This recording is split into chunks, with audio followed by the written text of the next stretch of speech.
అండి, welcome to future fortune channel. ఈ వీడియోలో మనం భరణి నక్షత్రం వారికి 2025వ సంవత్సరం ఎటువంటి ఫలితాలు చూస్తారు అంటే గోచార రీత్యా.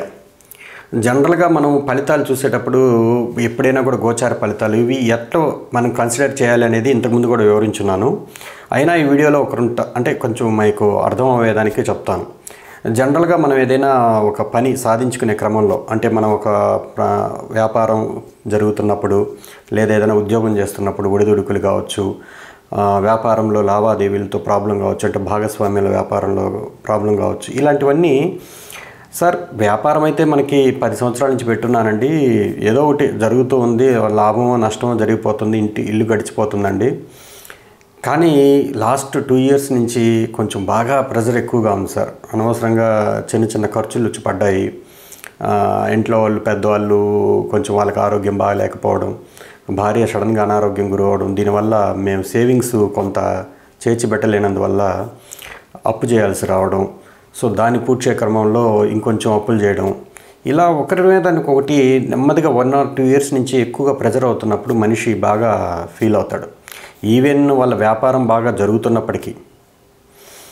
సో ఇది ఏంటి, దీని కారణం ఏంటి, ఇలాగా ఇటువంటి సిచ్యువేషన్ ఇంకా ఎంతకాలం ఉంటుంది అనేది ప్రతి మనిషి మనసులో ఉంటూనే ఉంటుంది. ఒక వ్యాపారం అనే కాదు, ఉద్యోగంలో ఒడిదుడుకులు కావచ్చు, అంటే మనిషి జీవితంలో ప్రధానంగా ఈ గోచార ఫలితాలు ఎప్పుడు చూస్తారనంటే ఇటువంటి సిచ్యువేషన్స్ జీవితంలో రైజ్ అయినప్పుడే. ఒక ఉద్యోగం ఖచ్చితంగా మనం బాగా వస్తుంది అనుకున్న క్రమంలో ఇంటర్వ్యూకి అటెండ్ అయిన సమయంలో మనకన్నా ముందరున్న వ్యక్తి పోయిన తర్వాత జాబ్ అతను కన్ఫర్మ్ చేశారనుకోండి, మనం ఈవెన్ వర్త్ అయినప్పటికీ మన దగ్గర సత్తా ఉంది, అన్నీ ఉన్నాయి, కానీ ప్రాబ్లం అటైన్ కాలేకపోతున్నాం. 1 or 2 అటెంప్ట్స్ ఫెయిల్ అయిపోతున్నాం. అంటే దగ్గరలో ఉందని మన మనసు చెప్తూ ఉంటుంది ఉద్యోగం వస్తుంది అని, కానీ ఎప్పుడు ఏంటి ఇలాంటి విషయాలు తెలుసుకునేదానికి గోచారం అనేది చాలా బాగా ఉపయోగపడుతుంది. ఎందుకంటే ఒక యోగం మీ జాతకంలో ఉంది అనుకోండి, దాన్ని ఫ్రూటిఫై చేసే క్రమంలో ఇది డెఫినెట్గా ఉపయోగపడే అంశం వచ్చి గోచారం అన్నమాట. జాతకం అనేది మీ యొక్క ప్రారంధాన్ని ఎటువైపు నడిపిస్తుంది, మీ జీవితాన్ని అనేది ప్రారంధం మీ జాతక చక్రం చెప్తుంది. మీరు ఏ సమయంలో ఆ యోగాలు అనుభవిస్తారని చెప్పేది మీ యొక్క దశ అంతర్దశలు చెప్తాయి. ఇది కరెక్ట్గా మీకు చేతికి అందుతుంది ఫలం అనేది గోచారం చెప్తుంది. అందువల్ల గోచారాన్ని చాలా ప్రధాన అంశంగా తీసుకుంటారు, చాలామంది చూస్తూ ఉంటారు. బట్ గోచార ఫలితాలు ఎప్పుడు కూడా చంద్రరాశి నుంచి చూస్తారు అనేది ఖచ్చితంగా మనం గమనించిన విషయమే. ఎందుకంటే గోచార ఫలితాల్లో ఎక్కువగా ఏలినాటి శని, అష్టమ శని, అర్ధాష్టమ శని, పాదశని ఇట్లా మనం వింటూ ఉంటాం. అయితే ఏది ఉన్నప్పటికీ మనకి గురువు యొక్క కృప, శనిదేవుని యొక్క కృప మంచిగా ఉన్నప్పుడే గోచారంలో ఖచ్చితంగా మన యోగం అనేది మన చేతికి అందుతుంది అనేది మనం గమనిస్తూ ఉంటాం. ఈ భరణి నక్షత్రం వాళ్ళు పర్టికులర్గా మేషరాశిలో మనకి మిడిల్ నక్షత్రంగా ఉంటుంది. ఈ మిడిల్ నక్షత్రంలో మెయిన్ భరణి నక్షత్రానికి ప్రతి నక్షత్రానికి 4 పాదాలు ఉంటాయి. ఎందుకు పర్టికులర్గా ఒక నక్షత్రం యొక్క దాంట్లో మళ్ళా భరణి నక్షత్రంలో ఇప్పుడు మేషరాశిలో కొన్ని కోట్ల మంది పుట్టినప్పటికీ దాంట్లో అశ్విని నక్షత్రంలో కొన్ని లక్షల మంది, భరణి నక్షత్రంలో కొన్ని లక్షల మంది ఇట్లా పుట్టుండొచ్చు. ఈ భరణి నక్షత్రానికి సంబంధించిన మాత్రమే ఈ వీడియోలో మనం మాట్లాడుతున్నాం. అంతకుముందు అశ్విని నక్షత్రం మాట్లాడాం. పర్టికులర్గా నక్షత్రానికి 4 పాదాలు ఉంటాయి. ఈ 4 పాదాలు మనకి ధర్మ, అర్ధ, కామ, మోక్ష స్థానాలుగా తీసుకున్నారు.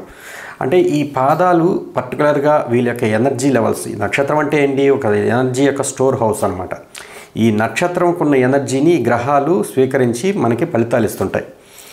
ఎప్పుడైతే ఈ నక్షత్రం యొక్క పాదాలు మనకి ధర్మ, అర్ధ, కామ, మోక్షం అన్నాను అంటే వాళ్ళ థీమ్ ఎలా ఉంటుంది లైఫ్లో, ఈ భరణి నక్షత్రం 1వ పాదంలో పుట్టిన వాళ్ళ మైండ్ సెట్ ఎలా ఉంటుంది, వాళ్ళు ప్రపంచాన్ని చూసే దృష్టి ఎలా ఉంటుంది, వాళ్ళ యొక్క ఐడియాలజీ ఎలా ఉంటుంది, ఇవన్నీ కూడా మారిపోతుంటాయి. పాదానికి మారిపోతుంటాయి ఒకే నక్షత్రంలో పుట్టినప్పటికీ.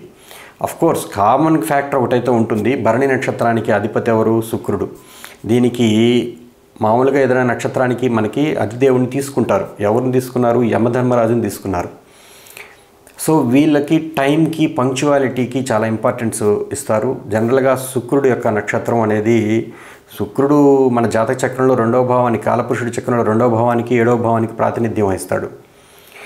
అంటే మన యొక్క ఫుడ్కి, మన యొక్క భోగాలకి, అంటే ఇవి రెండింటికి మెయిన్ ఫ్యాక్టర్స్ అనమాట ప్రతి మనిషి జీవితంలో. ఈ ప్రొడక్టివిటీ అనేది డెఫినెట్గా చాలా ఇంపార్టెంట్గా తీసుకుంటారు. దీనికి సింబల్గా కూడా ఫీమేల్ ఆర్గాన్ని తీసుకున్నారు, రీప్రొడక్టివ్ ఆర్గాన్కి. అంటే యోనిని తీసుకున్నారు, స్త్రీ యోనిని.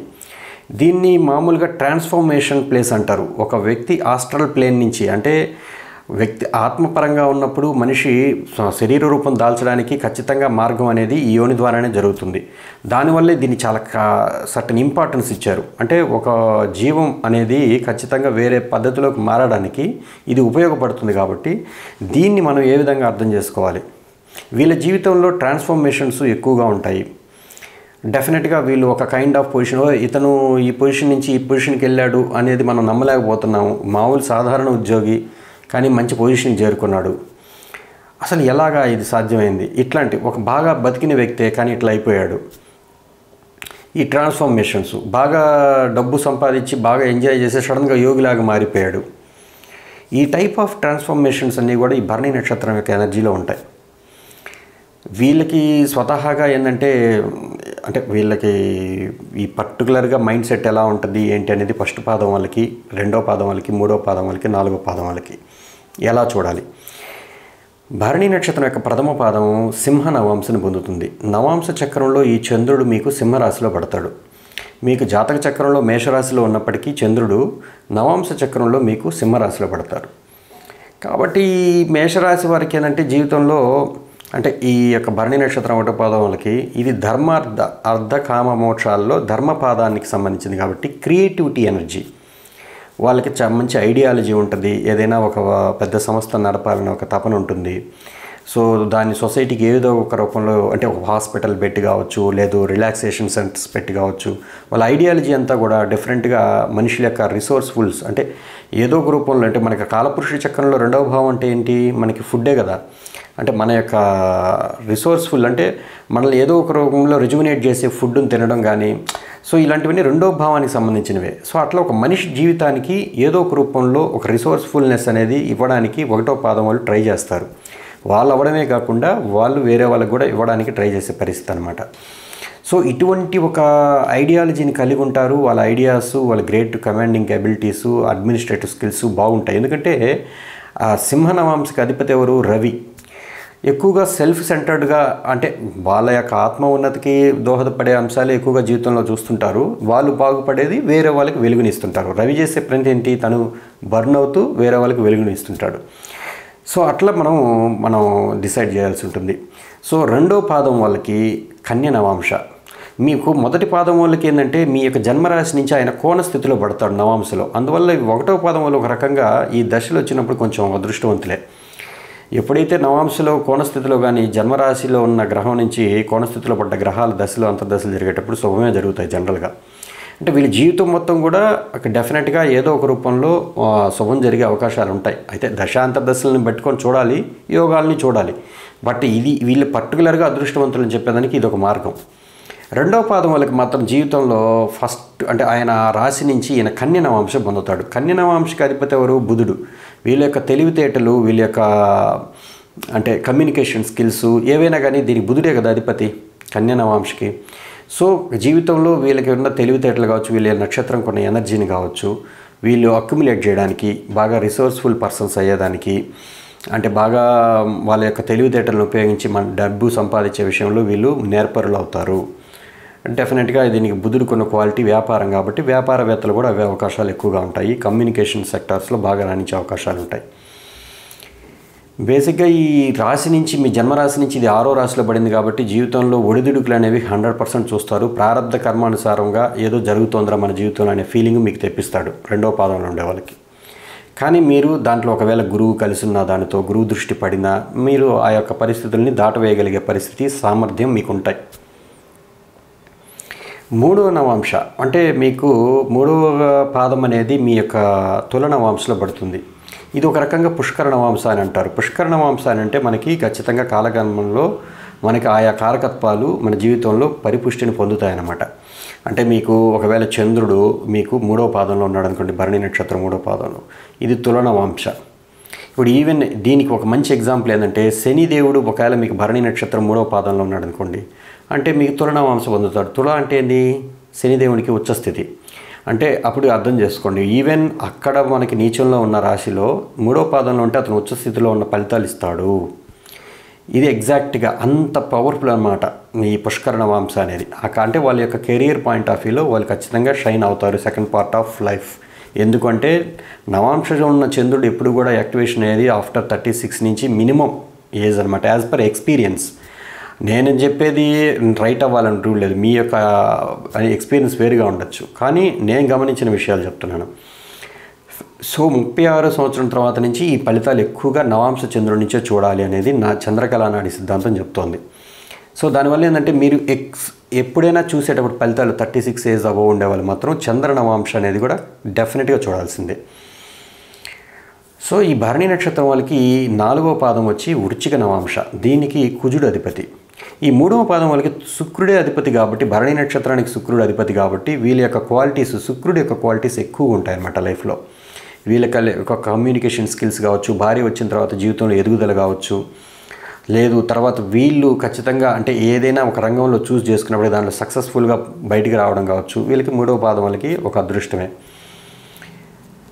4వ పాదం వాళ్ళకి వృశ్చిక నవాంశ, అంటే దానికి కుజుడు అధిపతి. ఈ కుజుడు అనే పాయింట్లో చూస్తే మనకి డెఫినెట్గా కొంచెం మార్స్ క్వాలిటీస్ అంటే తెలిసిందేగా, కొంచెం ఫైరీనెస్ ఉంటుంది. కానీ ఇది మోక్షపాదం, వీళ్ళలో ఉన్న ఆ ఫైర్ని మోక్షపదానికి ఉపయోగించగలిగితే వీళ్ళ జీవితంలో సక్సెస్ఫుల్ అవుతారు అనేది 100%. అంటే దాన ధర్మాలు చేయడం. మోక్షపాదం అంటే ఏంటి, మన ఉన్న నెగిటివ్ ఎనర్జీస్ని అంతా వదిలించుకోవడం అనమాట. సో ఆటోమేటిక్గా రాంగ్ పర్సెప్షన్స్ ఇవన్నీ కూడా వదిలించుకుంటా ఉంటే వీళ్ళ జీవితంలో మంచి స్థితికి వస్తారు. సో ఇప్పుడు అసలు పాయింట్కి వద్దాం. ఈ గోచారంలో మనకి ఖచ్చితంగా 1వ పాదం వాళ్ళకి సింహరాశి నుంచి చూడాలి. సింహరాశి నుంచి అష్టమంలో శని గోచారం. అష్టమ రాశిలో శని గోచారంలో అంటే మీకు అష్టమ శని అనే ఒక నానుడు వస్తుంది. మీకు ఏలినాటి శని రాశి చక్రంలో ఉంది, మీకు 1వ పాదం వాళ్ళకి అష్టమ శని యాక్టివేషన్లో ఉంది. సార్ 2 శనులు కలిసాయి, ఇది ఎంత ఇబ్బంది కలిగిస్తుందో అనే ఒక ఆశ్చర్యం కలగకపోదు. కానీ మీకు గురువు ఉన్న పొజిషన్ బట్టి ఎప్పుడైనా శని గోచారంలో ఏ రాశిలో ఉంటాడో ఆ ఉన్న రాశినాథుడు ఎవరైతే గురువు అవుతాడు మీకు, ఈ గురువు శని నుంచి కేంద్ర కోణాల్లో ఉన్నప్పుడు మంచి ఫలితాలు ఇచ్చే అవకాశాలు ఉంటాయి. అంటే మీ జీవితంలో జరిగే ట్రాన్స్ఫర్మేషన్స్ ఏదో ఒక మంచి మార్గంలోకి జీవితంలోకి ఖచ్చితంగా మీరు వెళ్ళే అవకాశాలు ఉంటాయి. అది నెగిటివ్ అవుతుందా పాజిటివ్ అవుతుందా అనేది కన్నా మీకు ఎట్లయినా ట్రాన్స్ఫర్మేషన్ అంటే ఏంటి, మీకు అదేదో ఒకటి ఎండ్ అయ్యి ఒకటి పాజిటివ్గా కన్వర్ట్ అవుతుందంటే డెఫినెట్గా మీ లైఫ్లో మంచి ప్రోగ్రెస్ సాధిస్తారు, డెఫినెట్ అది. సో మీకు ఈ యొక్క గోచారంలో పర్టికులర్గా మాకు ఇంకా గురువు ఎట్లా ఉన్నాడు, గురువు ఏంటంటే మీకు లాభస్థానంలో ఉన్నాడు. చంద్రుడి నుంచి మీ చంద్ర నవాంశ, నేను చెప్పేది రాశి నవాంశ కాదు, రాశి నవాంశ అంటాను సారీ, రాశి నుంచి 3వ రాశిలో ఉంటాడు ఆయన మిథునంలో. ఇక్కడ చంద్ర నవాంశ నుంచి ఏకాదశంలో ఉంటాడు. ఇది చాలా మంచి పొజిషన్ అనేది మనకు తెలిసిన విషయమే. కాబట్టి గురువు బలం అనేది మీకు ఖచ్చితంగా బాగుంది. రాహుకేతువులు మీకు సప్తమంలో, ఈయన కేతు వచ్చి మీకు జన్మ రాశి అంటే మీ నవాంశ రాశి యొక్క చంద్రుడి మీదకి వస్తాడు. మిమ్మల్ని ఇంటర్నలైజ్డ్ కొంచెం ఆధ్యాత్మిక చింతన కలిగిన వ్యక్తిగా మార్చడాన్ని, డెఫినెట్గా మీ మదర్ యొక్క హెల్త్ విషయంలో జాగ్రత్త పడ్డాన్ని చూపిస్తుంది. మీరు కొంచెం ఇబ్బంది పడే అవకాశాలు ఉంటాయి, వాళ్ళ యొక్క హెల్త్ పాయింట్ ఆఫ్ వ్యూలో కంగారు పడే అవకాశాలు ఉంటాయి. సరే మీ అమ్మమ్మ గారు కావచ్చు, అంటే తల్లి తరపున బంధువులు కావచ్చు, ఎవరో ఒకరికి కొంచెం ఆరోగ్యం ఇబ్బంది పడుతుంది. మీరు కొంచెం జీవితాన్ని కొంచెం లోతుగా ఆలోచించే పరిస్థితులు ఏర్పడతాయి. సప్తమంలో రాహు ఉండబట్టి డెఫినెట్గా బిజినెస్ పాయింట్ ఆఫ్ వ్యూలో ఎక్స్పాన్షన్ గురించి ఆలోచిస్తారు. మీరు దూరదేశ ప్రయాణాలు కూడా చేసే అవకాశాలు ఉంటాయి, ఇది వ్యాపార రీత్యా.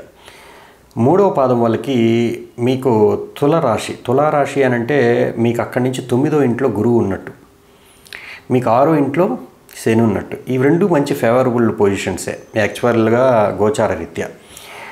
ఇటుపక్క చూస్తే కేతువు పంచమంలో రాహు, కేతువు లాభస్థానంలో. సో 3 ప్లానెట్స్ మీకు ఫేవరబుల్గా ఉన్నాయి. సో ఖచ్చితంగా మీకు భరణి నక్షత్రం 3వ పాదం వాళ్ళకి మాత్రం ఇది కొంచెం ఫేవరబుల్ ట్రాన్సిటే. జనరల్గా జాగ్రత్త పడాల్సిన అవసరంలో అంటే మీకు తులనవాంశ అన్నప్పుడే మనకు అర్థం చేసుకోవచ్చు. అంటే చంద్రనవాంశ, తులనవాంశ అన్నప్పుడు మీ యొక్క తులారాశి అనేది భరణి నక్షత్రం 3వ పాదం అనేది తులారాశిలో వస్తుంది, చంద్రనవాంశ. సో బేసిక్గా ఈ యొక్క పాయింట్ ఆఫ్ వ్యూలో మనం ఆలోచించినప్పుడు ఇది మంచి ఫేవరబుల్ ట్రాన్సిట్స్ అన్నీ మీకు ఉన్నాయి. మీ యొక్క దశాంతర్దశలు యోగిస్తే మీరు మంచి పొజిషన్ కట్ అయ్యే అవకాశాలు ఉన్నాయి. ఇర్రెస్పెక్టివ్ ఆఫ్ ఏలినాటి శని ప్రాబ్లం ఇవన్నీ ఉంటాయి అంటే మీకు కొంచెం తక్కువే ఉంటాయి. కోర్స్ అన్ని రాశులకి ఈ సంవత్సరం కొంచెం బాగానే ఉంటుంది, పర్టికులర్గా మీకు చాలా బాగుంటుంది. 4th పాదం వాళ్ళకి కటక్ అంటే వృశ్చిక నవాంశ. వృశ్చిక రాశి నుంచి గురువు అష్టమంలో ఉంటాడు, మీకు శని పంచమంలో ఉంటాడు, రాహుకేతువులు దశమం 4th హౌస్లో రాహు. సో ఇదేం సిచ్యువేషన్ క్రియేట్ చేస్తుంది. డెఫినెట్గా జన్మస్థానం వదిలిపోయే అవకాశాలు కనిపిస్తున్నాయి. అంటే సంతాన విషయంలో కొంచెం కేర్ఫుల్గా ఉండాలి. మీరు మీ అత్తగారి రూపం అంటే ఆకస్మికంగా ఏదైనా ఒక ప్రాపర్టీస్ విషయంలో కానీ, లిటిగేషన్ ఇష్యూస్లో కానీ, అంటే ఏదైనా వారసత్వ ఆస్తుల విషయంలో కానీ మీరు కొంచెం జంజాటం అని నేను చెప్పను, కొంచెం ఆశాజనకంగా కూడా ఉండే అవకాశాలు ఉన్నాయి. గురువు అష్టమంలో ఉన్నాడు కాబట్టి. కోర్స్ గురువు అష్టమంలో ఉంటే మంచి ఫలితాలు ఇవ్వకపోవచ్చు అనుకోవచ్చు, కానీ మీకు జరుగుతున్న దశ అంతర్దశ నదులాడు ఉంటే డెఫినెట్గా మంచి ఫలితాలు చేస్తారు, నో డౌట్ అది. సో ఈ విధంగా మనకేంటంటే జాతక చక్రంలో పర్టికులర్గా చంద్రనవాంశ నుంచి చూడాలండి, చంద్రకళ అని చెప్తుంది ఈ విధంగా అని చెప్తున్నాను కదా. ఇవన్నీ కూడా 36 అబోవ్ ఉండే వాళ్ళకి బాగా ఈ ఫలితాలు వర్తిస్తాయి. 36 లోపల ఉండే వాళ్ళకి రాశి చక్రం నుంచి చూసుకోండి, దశ అంతర్దశలు చూసుకోండి. గోచార ఫలితాలు ఎప్పుడు కూడా మనం మెయిన్ కన్సిడరేషన్ ఎలా ఉండాలి అంటే, ఇది సమయానుకూలతంగా అంటే వెయిట్ చేయండి, తొందరలో వస్తుంది ఇలా చెప్తుంటారు చూసారా. ఈ వెయిట్ చేయడం అనే పదం అంతా కూడా గోచారం గురించే చెప్తారు. సో పెద్దగా భయపడాల్సిన పనేమీ లేని విషయమే, బట్ 1వ పాదం వల్ల మాత్రం కొంచెం ఎక్కువగా ఉంటుంది, అది కొంచెం గమనించుకోండి. ఇంకొకటి, ఈ మొత్తం భరణి నక్షత్రం యొక్క ఎనర్జీని బాగా యూటిలైజ్ చేసుకోవాలి అనే, జీవితంలో కొంచెం మంచి మార్గంలో ఉండాలి అని అంటే వీళ్ళు టైంకి క్రమశిక్షణ, అంటే యమధర్మరాజు ఎంత స్ట్రిక్ట్గా ఉంటాడో అలాగే వీళ్ళ జీవితంలో వీళ్ళు చేసే ప్రతి పని కూడా బాధ్యతాయుతంగా టైం చెప్పినప్పుడు టైంకి మీరు కరెక్ట్గా అటెండ్ అవ్వడం, టైంని బాగా మేనేజ్ చేయండి. ఇది ఖచ్చితంగా భరణి నక్షత్రం వాళ్ళకి చెప్పవలసిన సలహా.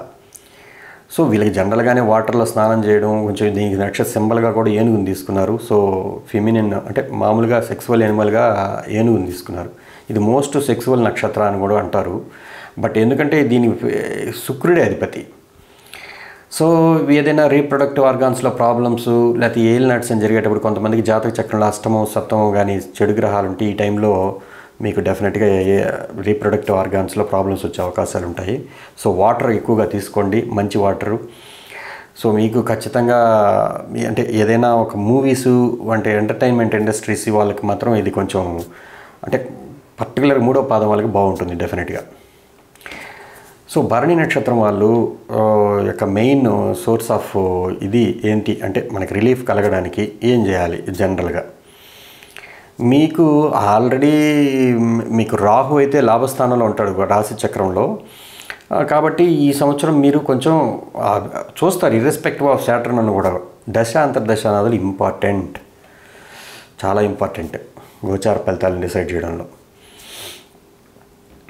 భరణి నక్షత్రం వాళ్ళ రిలీఫ్ ఏం చేయాలి, దీనికి మనకి ఏం చెట్టునిచ్చున్నారు అంటే జనరల్గా ఈ భరణి నక్షత్రానికి సంబంధించిన విషయంలో మనం ఏ చెట్టును పూజిస్తే మంచిది. గూస్ బెర్రీ అంటే ఆమ్ల ఫలం అంటే ఉసిరిక చెట్టు. ఉసిరిక చెట్టుని మీరు కరెక్ట్గా భరణి నక్షత్రం వచ్చిన రోజు తిరిగి ఖచ్చితంగా దాని కింద దీపం పెట్టడము. సో భరణి అంటే ఆ నక్షత్రం యొక్క ఎనర్జీ ఆ చెట్టులో బాగా ప్రస్ఫుటంగా ఉంటుందని చెప్పారు కాబట్టి మీరు 100% ఉసిరికాయల చెట్టు కింద మీరు దీపం పెట్టి దాన్ని ప్రదక్షిణ చేయడం అనేది చాలా ఇంపార్టెంట్. భరణి నక్షత్రం ఉన్న రోజు అంటే మీ గోచార చంద్రుడు భరణి నక్షత్రంలోకి వచ్చిన రోజు ఇది చాలా మంచి ఫలితాలు ఇచ్చే అవకాశాలు ఉంటాయి. డెఫినెట్గా ఉసిరికాయలు కూడా ఎక్కువగా తింటుండండి ఆరోగ్యం పెంపొందించుకునేదానికి. సో జనరల్గా నేనేమంటానంటే ఈ శుక్రుడికి సంబంధించిన ఎనర్జీ కాబట్టి స్త్రీలకి హెల్ప్ చేయడం, ఫీమేల్ గాడెస్ దేవతలు అంటే ఖచ్చితంగా అమ్మవారి టెంపుల్స్కి వెళ్ళడం, శుక్రవారం పూట ఎవరైనా ముత్తైదువులకి మీరు ఏదైనా హెల్ప్ చేయడం, అంటే పేద ముత్తైదువులు అంటారు కదా జనరల్గా కొంతమంది ఉంటారు పేదవాళ్ళుగా, వాళ్ళకి ఏదైనా మీరు మోయినం ఇవ్వడం. మోయినం అంటే పప్పు ఉప్పు చింతపండు ఒక అవసరానికి తగ్గట్టు ఒక కుటుంబానికి అవసరానికి తగ్గట్టు మీరు ఇవ్వడం, ఇవి కూడా మంచి రిజల్ట్ ఇచ్చే అవకాశాలు ఉంటాయి. ఎందుకంటే మీకు శని 12వ ఇంట్లో ఉంటాడు కాబట్టి గోచారంలో మేషరాశి వారికి పర్టికులర్గా వీళ్ళకి అందులో 1వ పాదం ఉండే వాళ్ళకి ఎక్కువగా ఉంది కాబట్టి మీరు దాన ధర్మాలు చేయడంలో చాలా ఇంపార్టెంట్ రోల్ పోషించాలి. ఈ సమయంలో మీకు మంచి శుభాలు జరిగే అవకాశాలు ఉంటాయి. ఓకేనండి. సో ఇదండి భరణి నక్షత్రం వాళ్ళకి 2025 సంవత్సరం ఎలా ఉండబోతుంది. నమస్కారం, మీ రాజేష్.